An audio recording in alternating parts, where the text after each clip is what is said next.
Italian archaeologist Dr. Savino Delernia of the University of Rome has been driving for 2 days.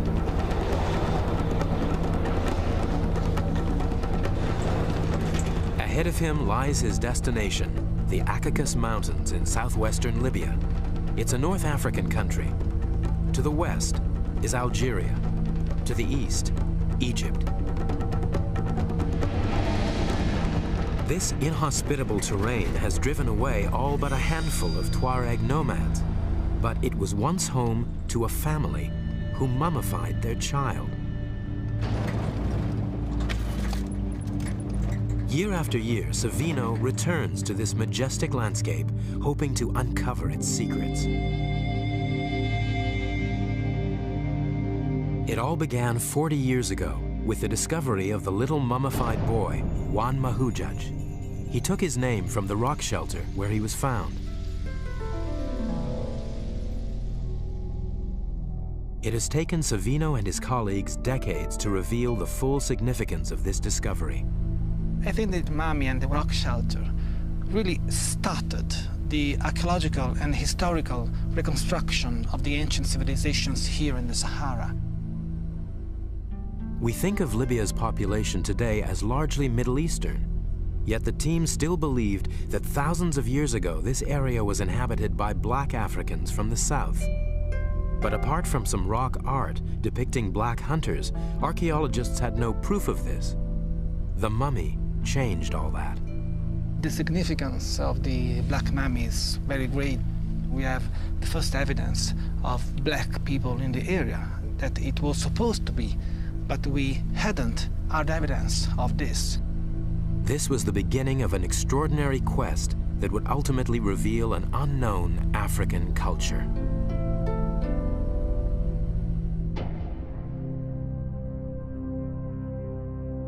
The Juan Mahujaj rock shelter is a simple place, a ledge just wide enough to provide shade from the midday sun. Savino has returned to the rock shelter, where he meets Tuareg tribesman Mr. Ramadani, who witnessed the discovery of the mummy. They focus on one small area, the place where Savino's predecessor, Professor Mori, actually found the mummy. It was still already visible because it was partially brought to light by natural erosion. So we have to imagine that the exact position of the Juan Mahujaj mummy should be somewhere just here. When a small sack came to light, no one was prepared for what it contained. They opened this sack and they found the mummy inside. So it was really amazing. Soon after he died, this young boy was put in a fetal position, then embalmed and placed in a sack made of antelope skin. The sack was then insulated by a layer of leaves. This careful preparation protected his small body from the elements for the next 5,500 years. The Italian archaeologists knew they had found important evidence. The shape of the boy's skull suggested he was black, and if he was, this could rewrite the history of mummification in Africa. They needed to be sure. After a tortuous 10-day camel journey to the nearest town with their fragile cargo, the team returned to Rome to have the mummy analyzed.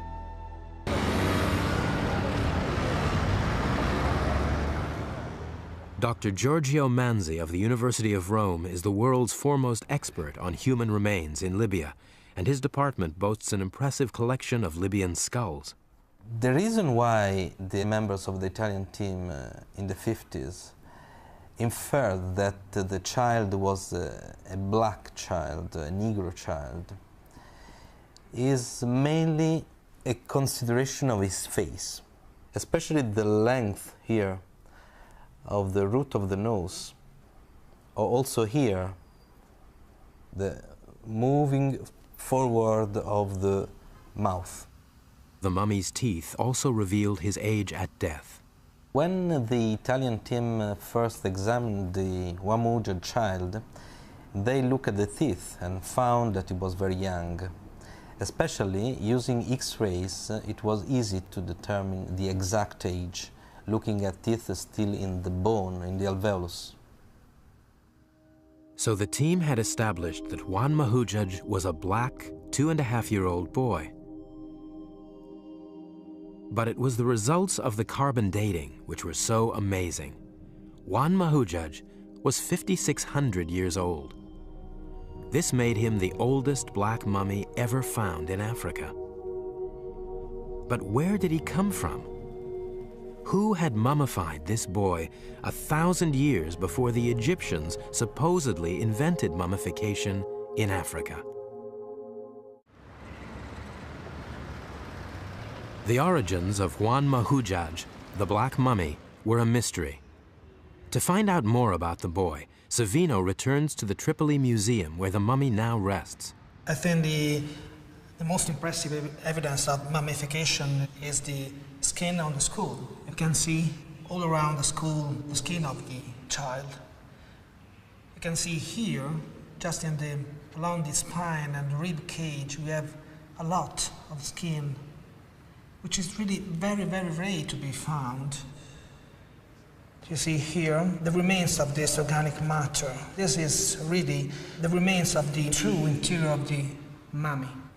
It's impossible to find this kind of evidence without the process of mummification.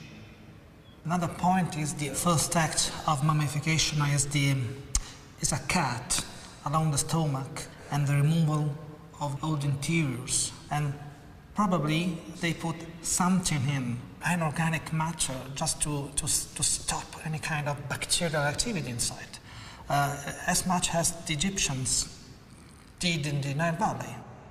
What makes Juan Mahujaj unique is that he's the oldest eviscerated mummy ever found in Africa. Incisions were made along his stomach and thorax. Then his organs were removed, and an organic preservative inserted to stop his body from decomposing.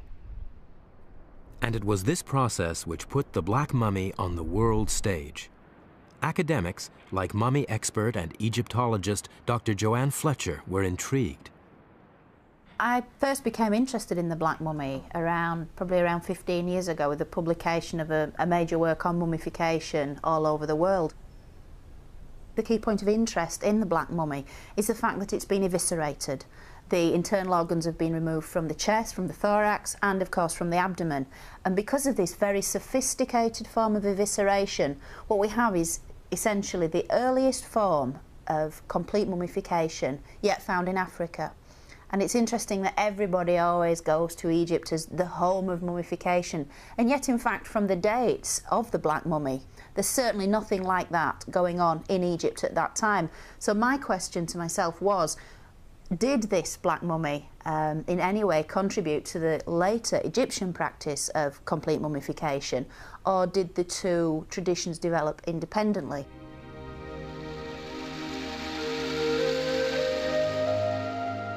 Popular tradition has it that Egypt is the only ancient civilization in Africa.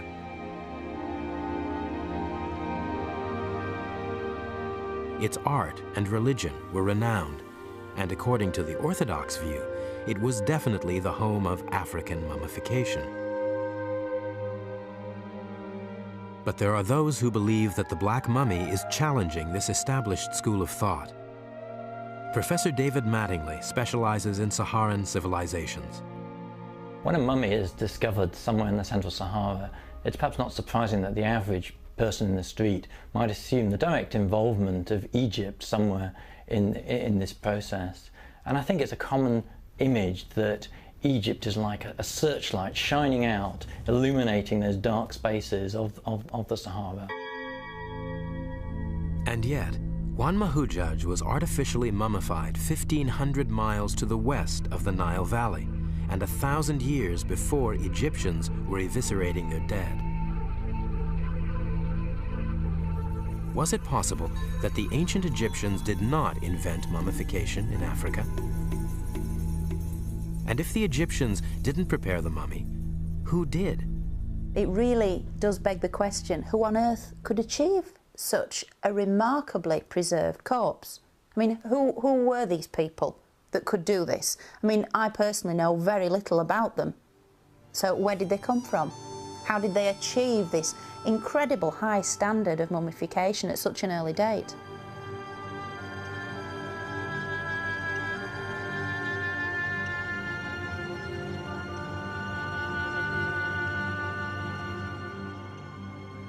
Finding out more about Juan Mahujaj's people and their culture is exactly what Savino de Lernia has been doing for the past 12 years.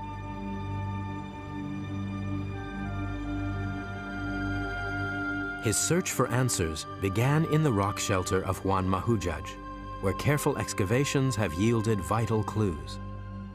We have here all the history of the Juan Mahujaj occupation. This is charcoal, the remains of a fireplace, probably 4,000 years ago, 5,000 up to 6,000 years ago, which is the Juan Mahujaj time. And this was the ancient floor of the same age of the Juan Mahujaj mummy. And you still have the gold dropping. The fact is that during Juan Mahujaj era, the most important part of their life was cattle. This seemed surprising. Cattle don't live in deserts, but they feature strongly in rock art throughout the Acacus Mountains.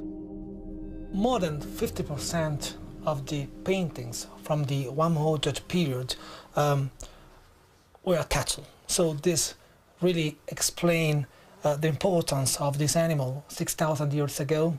And we have here wonderful, wonderful domestic cattle. We can say domestic because this cow has two colors, so red and white is typical of the domestic animals. Cattle and goats. Juan Mahujaj's people were evidently animal herders. But how could they survive in this desert? The remains of a simple plant provided the first clue that the home of Juan Mahujaj once looked very different. During the Juan Mahujaj era, more than 5,000 years ago, 5,500 years ago, we have here evidence of pollen from Typha plants, which are plants really very water demanding. Typha plants still exist in the region, but they thrive only in oases. It was almost impossible to picture. But how credible is the idea that this area was once lush? It was time for the climatologists to provide some answers. 3, 2, 1, mission and liftoff. One of NASA's satellites brought the Sahara to the attention of Dr. Kevin White. He now heads a team at England's Reading University, which uses the latest technology to study ancient environments. NASA scientists were looking at images of the Western Desert as an analogy of their studies of the Martian surface.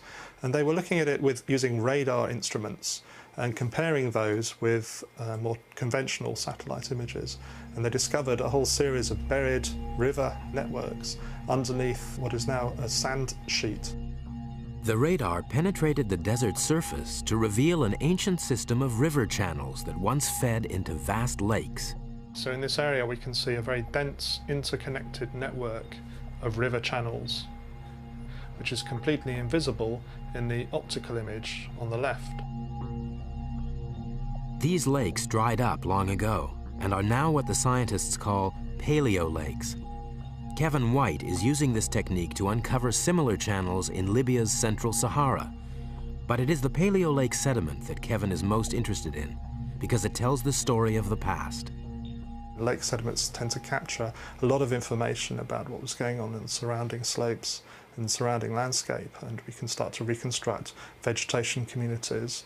We can start to reconstruct something of the hydrology, the nature of the water, and we also get a fossil record which can be useful in some circumstances. But as you can see, it's a bit of a difficult place to get into. To reconstruct these climates, the team needs to collect field samples for analysis. Kevin's colleague, Dr. Nick Brooks, is planning a trip to Libya using satellite maps. This is a difficult bit up here, up over that dune there. Come up over this way, and then there's definitely a gap through there.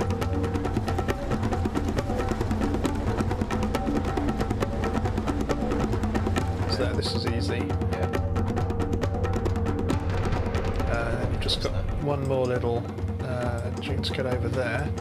And then you reach this area through that gap there, I guess, and then over the top of that dune. If you can get up to this point here, then it's just downhill, really, down a big slip face there. You're there. This is a paleo lake.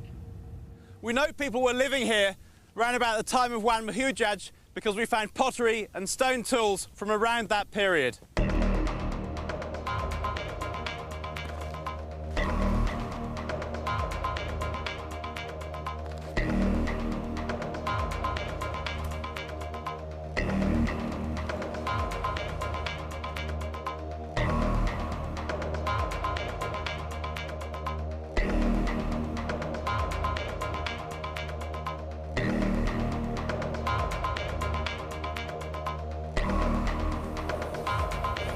What I'm actually looking for is things like organic lake deposits, so we can radiocarbon date them. We can also date things like snail shells from freshwater snails that we know must have lived in a wet environment. We can date animal bone, if we can find bones of things like elephants and rhinoceros and crocodiles and fish even, that would be fantastic.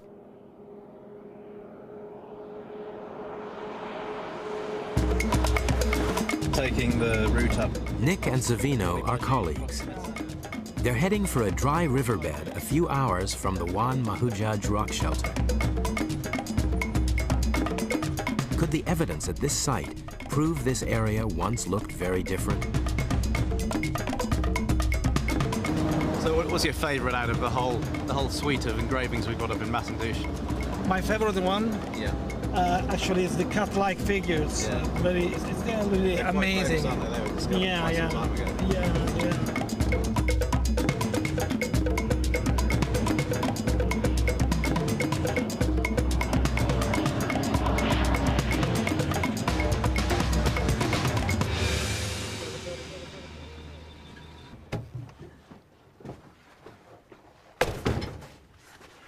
Masandouche is one of the most famous rock art sites in Africa.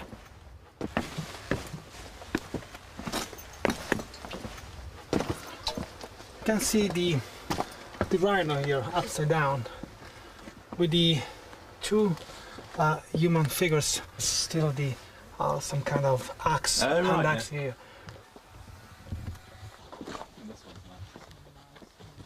There is a lot of animals. There is the elephant and 2 or 3 giraffes with a lot of superimpositions. Yeah, it's quite complex. But the giraffe is really impressive. It's very well done. And Shame it's lost its nose, but it's still pretty good. yeah, and the 3 of course. cat-like figures over there. And my favorite is the one on the corner, just with the. I think it's a masterpiece of the rock art in the Wadi Masandouche area. Absolutely. Hey, I think we found the giraffe's nose down here. Really? It looks like it, yeah.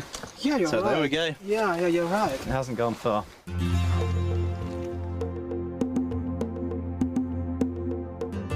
Enigmatic figure. Yeah.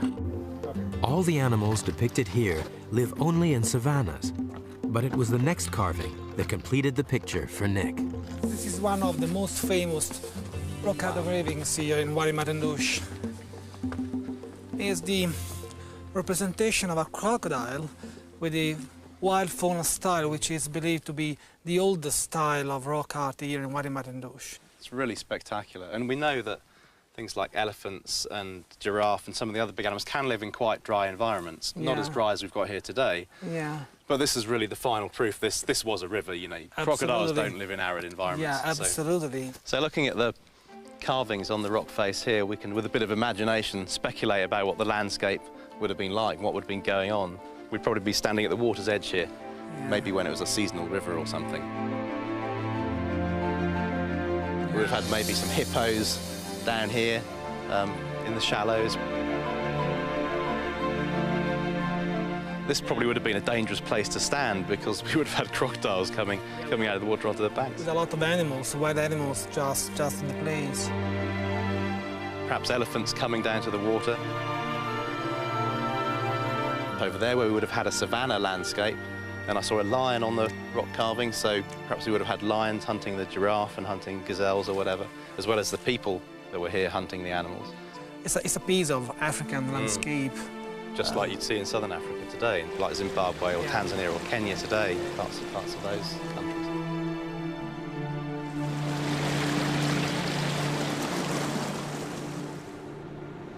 In the Sahara today, this Garden of Eden that was known in the time of Juan Mahujaj remains firmly in the imagination. But it is still possible to experience what an ancient lake was like, even in the middle of the desert. Gaborone is one of a handful of oases left in the Sahara, and it gives us a glimpse of the environment during the time of Juan Mahujaj, the Black Mummy. Actually, Growing around the edge of the lake are living fossils that take us straight back in time. this vegetation, Nick, is exactly the vegetation we found in Juan Mahujaj rock shelter. And we actually found the pollen grains in the excavation, and they are 5,500 years old, so it's exactly the same vegetation. So this means that at the time of Juan Mahujaj's mummy, we had this kind of plant, so this kind of environment. So it means a lot of water in the immediate surroundings of the shelter. Yeah. So what we're seeing is a fossil. It's a relic. Yeah, it's a relic from the past. Yeah.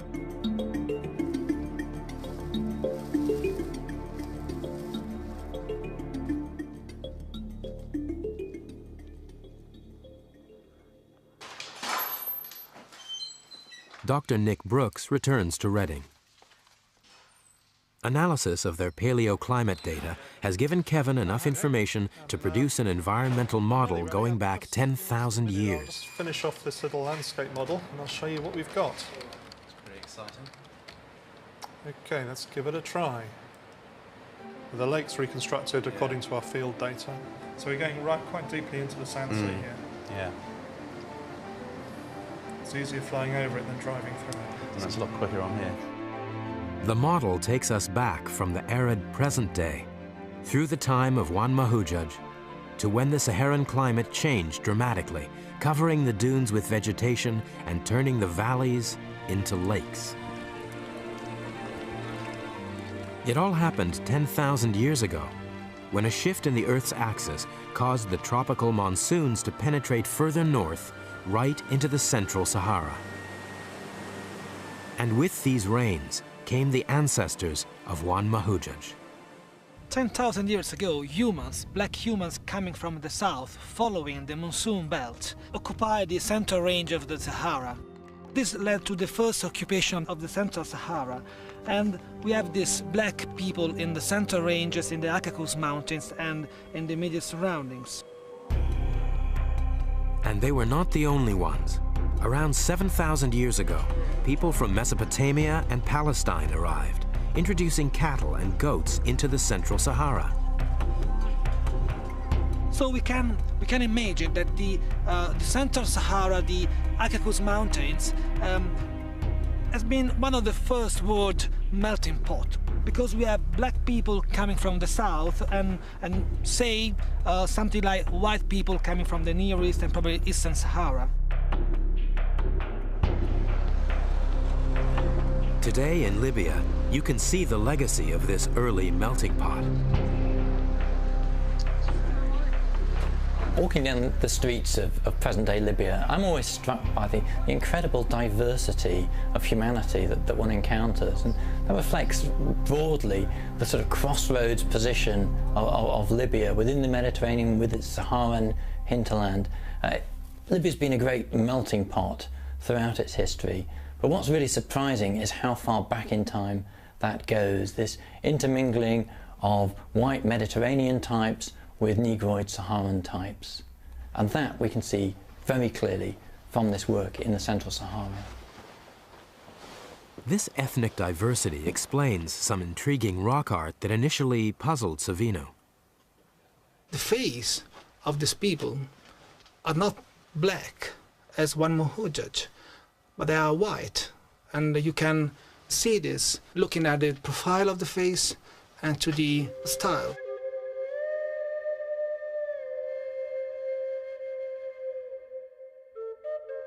It is this mixed-race culture which mummified Juan Mahujaji. But what kind of society did this young boy live in? One important clue is the ostrich eggshell necklace that he was still wearing, unbroken, when he was first discovered.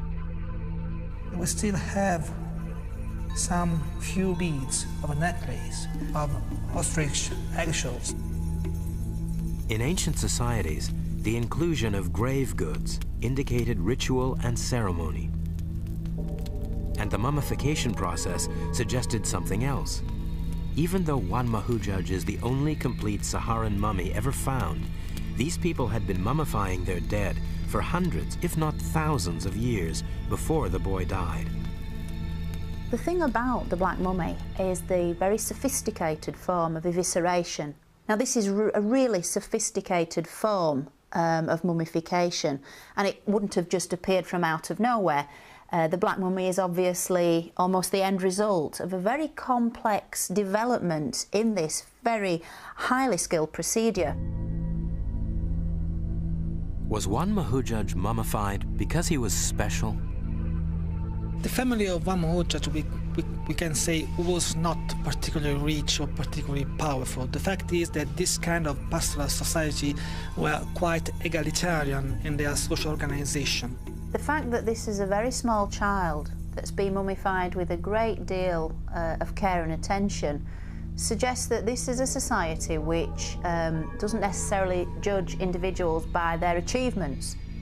So the fact that people were obviously mummifying those in society who are frequently regarded as the least important, the children, presumably in the hope that they would live again in some form of afterlife, can, I think, tell us a great deal about those responsible. There's obviously a great deal of compassion and love that would have gone into such a procedure, and a desire perhaps to keep the dead child with one at all times. But it was the date Juan Mahujaji was mummified that raised the key question. Did mummification in Africa begin here in the Central Sahara?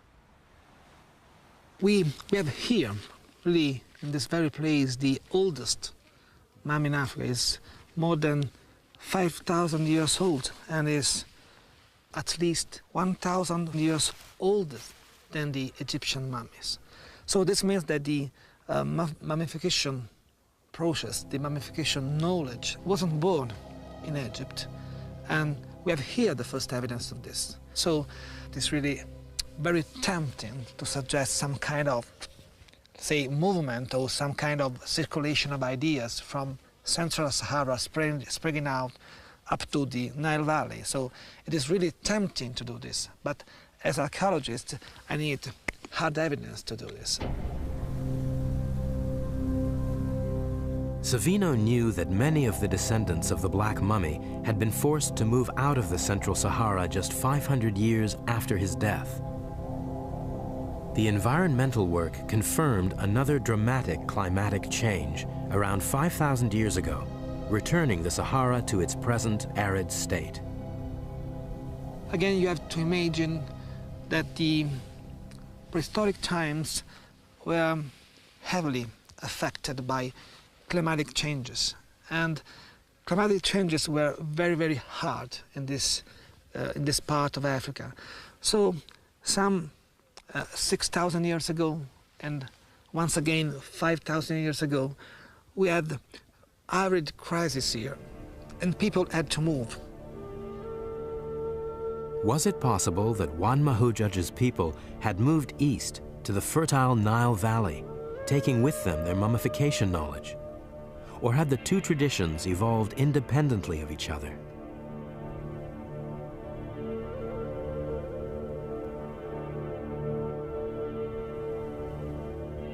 Savino's search for more evidence led him on a journey of exploration all over the Libyan Sahara.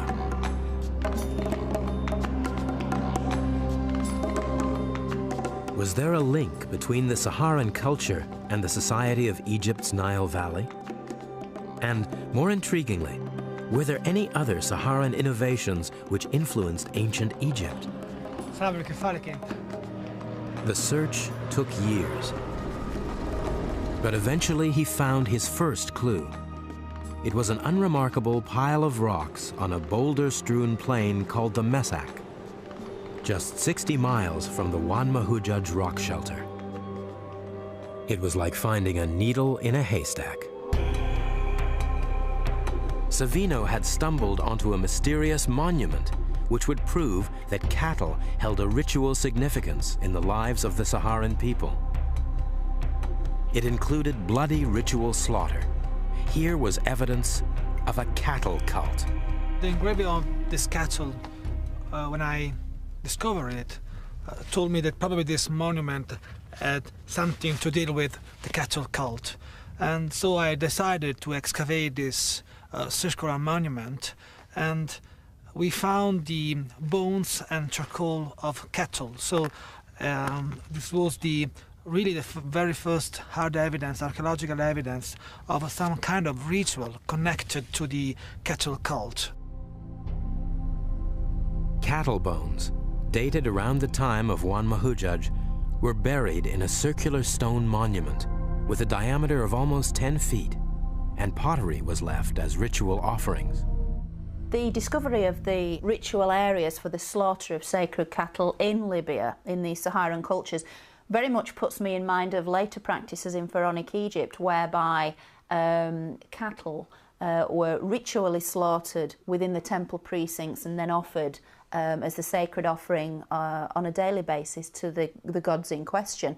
Not only that, but during the funerary cult of the deceased, where human mummies were buried in tombs, the sort of high point of the funeral rite was to sever the foreleg of a cow, and while it was still quivering with life, offer it to the mouth of the deceased in order to transfer the life which still could be seen twitching in this severed limb.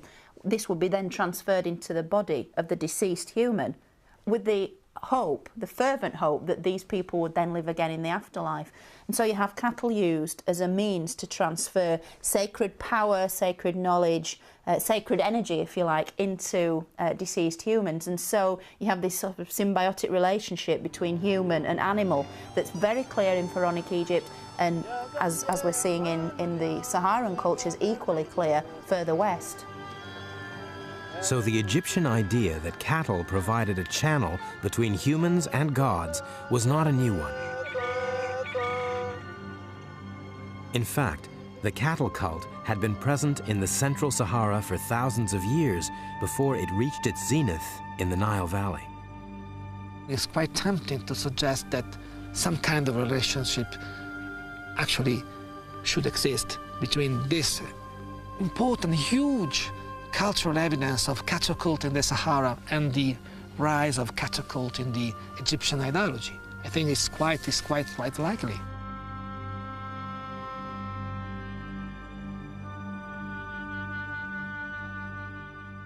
Savino had established that, like in Egypt, both mummification and cattle cults were central to this Saharan society. And then, in a dry wadi less than a mile from the cattle monuments, he found something even more conclusive. An engraving of an animal-headed figure. The most exciting subject of this engraving is surely the dog mask. This kind of human beings mask bearing are actually one of the most important subjects represented in the Mesak area. We can understand the age of the engraving from the color, which is very black. It means very, very old. What is the relevance of this kind of dating from these engravings is that the presence of human beings mask bearing, and in this case we have dog mask, is much older than the kind of evidence we have in the Nile Valley. Although organic matter in the crevices of the engraving was carbon dated to 5,600 years, Savino believes this carving could be as much as 1,000 years older. I find it very interesting that these animal-headed human figures exist outside of Egypt at such an incredibly early date. And then later in pharaonic culture, you find exactly the same motifs repeated in the very sophisticated Egyptian art form. The Egyptian god Anubis has become one of the most recognizable symbols of ancient Egypt. This is Anubis, the ancient Egyptian god of embalming and the guardian of the dead. And his likeness was actually used by the ancient Egyptians in mask form, in the form we see in front of us, during the very sacred rituals of the funeral. In funerary rites, one of the priests would wear this exact same mask and perform the magical rituals which would enable the dead to live again in the afterlife. And I find it really fascinating that in the Saharan cultures we're finding petroglyphs of human beings wearing jackal masks, almost dog-headed figures in fact, at least 1,000 years prior to the emergence of Anubis in ancient Egyptian mythology. So the rise of the cattle cult and animal-headed humans in Central Saharan society occurred well before their appearance in the Nile Valley. But could a small, obscure society really have this much influence? The archaeologists had to know whether the culture of Juan Mahujaj had spread beyond the southwestern corner of Libya. 500 miles to the south, a site in modern-day Niger began to provide the answers to this question. In the 1980s, French archaeologists uncovered pottery, human burials, and rock art, which were all almost exactly the same as the evidence found in Libya by the Italians. And similar artifacts were found throughout North Africa. It looked like this culture was far more widespread than anyone had ever imagined. So we have just here Tripoli, we have here Cairo and the Nile, and just in the center we have the Caucasus Mountains. And we have Algeria, Libya, Egypt, and Sudan, and Chad, and Niger, and Mali. So this area is bigger than Europe, so it means that all this very, very large extent was inhabited during ancient times by the same ancient African Saharan culture. The size of this culture was extraordinary. It spanned most of North Africa, from Mali to the western fringes of Egypt itself. In many ways, this vast Saharan culture really didn't have to go very far in terms of physical distance in order to influence the people of the Nile Valley. They were almost there, so it was just a very short step from the western desert of Egypt right into the Nile Valley itself. The big picture was almost complete, but the archaeologists still needed proof that this African culture had affected Egypt. They needed evidence of a direct link. They needed proof of contact. The Italians turned to the most prevalent artifact in the Caucasus Mountains, pottery. How did the local Saharan pottery compare with the pottery excavated in the Nile Valley? At a cave near the rock shelter where Juan Mahujaj was found, Savino had already discovered pottery shards dating back to the earliest pottery in Africa. We can still see this is a piece of pottery and probably is 9,000 years old. It is decorated with impressions, with a waving motion, and this pottery is among the oldest in the world. The Italian team collected enough pottery shards to reconstruct an entire pot. It's now back in Rome with Savino. This is the pottery we have in the area Juan Mahujaj. It's typical for the kind of decoration. probably 6,000 years old. This kind of decoration, which it is made with impressions, with a stick, we find pottery decorated in this identical way in a very large area. This pot was not a one-off. It had a distinctive Saharan style. It was completely different to the undecorated pottery found near the Nile. But excavations in the Nile Valley reveal that around 6,000 years ago, there was a dramatic influx of the highly decorated Saharan pottery. We have archaeological excavation sequence, especially in Sudanese Nile Valley, with local pottery, 10,000, 9,000, 8,000 years old. And after, quite suddenly, we have the arrival of Central Saharan pottery, which is quite different from a technical point of view. So it means that either people or, in my view, ideas and this kind of communication arrived in the southern Nile Valley some 6,000 years ago. Was this the final piece of the puzzle? Had the archaeologists found proof that the Saharan culture influenced the Nile Valley? And if so, what had happened to these people? Despite their influence and sophistication, all but a few traces of this Central Saharan culture have disappeared. It's as if their whole history had literally been covered by the sands of the Sahara. But archaeologists are ensuring their innovations did not die with them.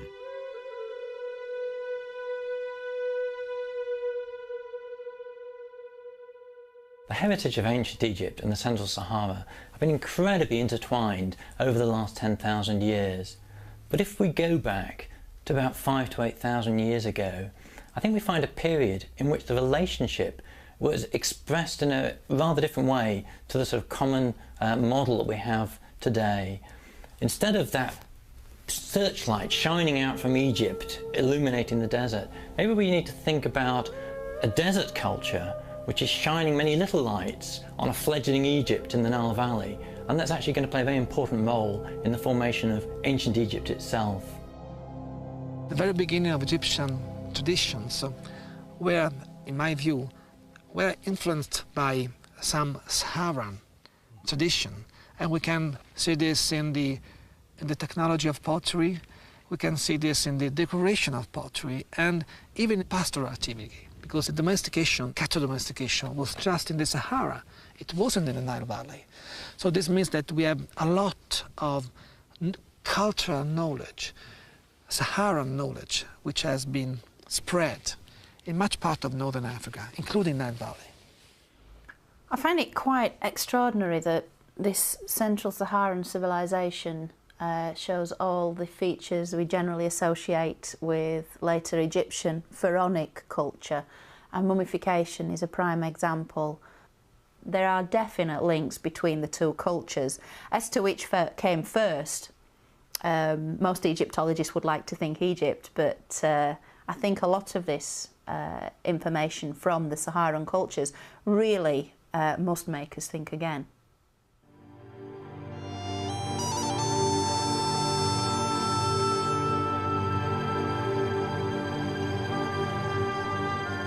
Amortus was a little boy of 2 years and a half, living with his family in the Akakos Mountains more than 5,500 years ago. He lived in a rich savanna environment. Even so, he died before he reached the age of 3. His family were part of a culture which had developed sophisticated rituals like mummification. One Hujjaj was given a rich burial. They were sub-Saharan people, Africans, and they accidentally gave the world the oldest black mummy it has yet seen.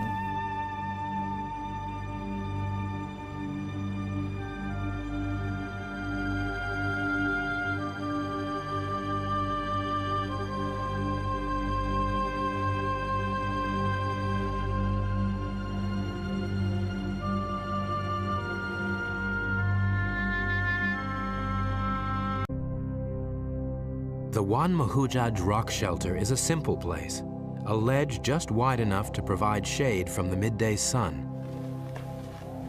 Savino has returned to the rock shelter, where he meets Tuareg tribesman Mr. Ramadani, who witnessed the discovery of the mummy. They focus on one small area, the place where Savino's predecessor, Professor Mori, actually found the mummy. It was still already visible because it was partially brought to light by natural erosion. So we have to imagine that the exact position of the Wan Mahujaj mummy should be somewhere just here. When a small sack came to light, no one was prepared for what it contained.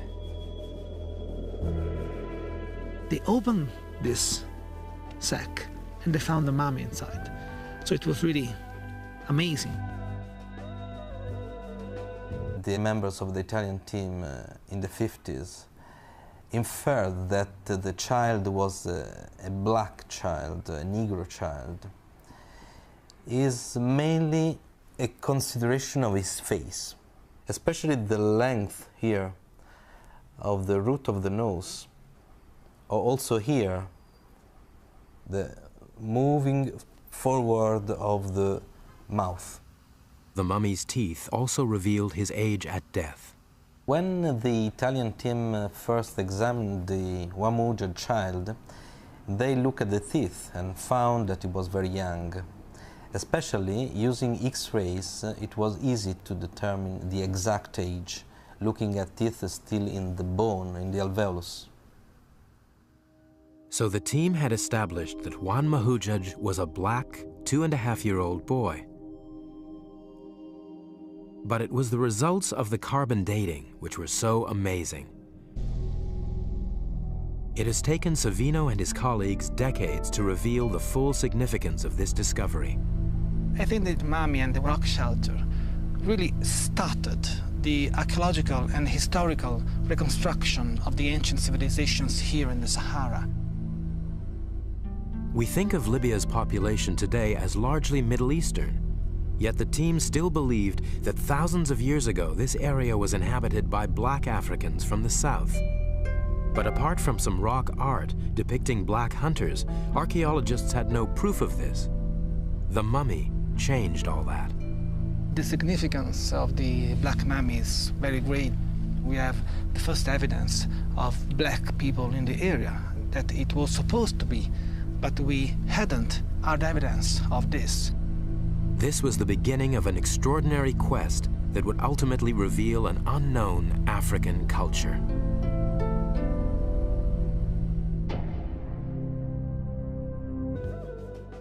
Soon after he died, this young boy was put in a fetal position, then embalmed, and placed in a sack made of antelope skin. The sack was then insulated by a layer of leaves. This careful preparation protected his small body from the elements for the next 5,500 years. The Italian archaeologists knew they had found important evidence. The shape of the boy's skull suggested he was black, and if he was, this could rewrite the history of mummification in Africa. They needed to be sure. After a tortuous 10-day camel journey to the nearest town with their fragile cargo, the team returned to Rome to have the mummy analyzed.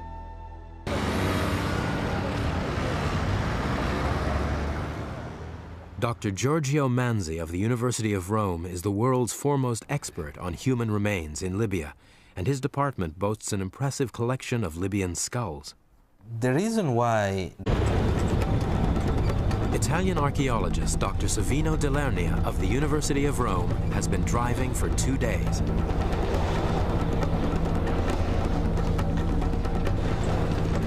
Ahead of him lies his destination, the Akakos Mountains in southwestern Libya. It's a North African country. To the west is Algeria. To the east, Egypt. This inhospitable terrain has driven away all but a handful of Tuareg nomads, but it was once home to a family who mummified their child. Year after year, Savino returns to this majestic landscape, hoping to uncover its secrets. It all began 40 years ago with the discovery of the little mummified boy, Juan Mahujaj. He took his name from the rock shelter where he was found.